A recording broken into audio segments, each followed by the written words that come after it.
જો ભાઈ KOH aqueous નાખો ને તો શું કીધું? આલ્કોહોલ બનાવવાનો. આલ્કોહોલ કેવી રીતે બને ભાઈ? Br હટાવવાનો અને OH લગાડી દેવાનો.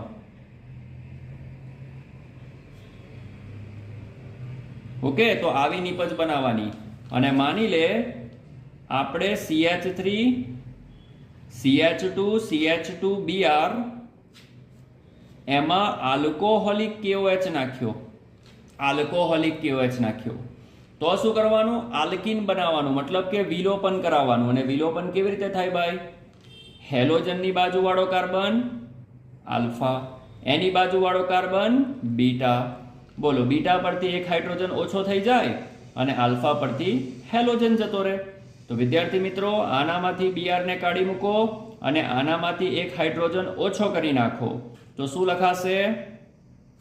CH3 તેનું તે એક હાઇડ્રોજન ઓછો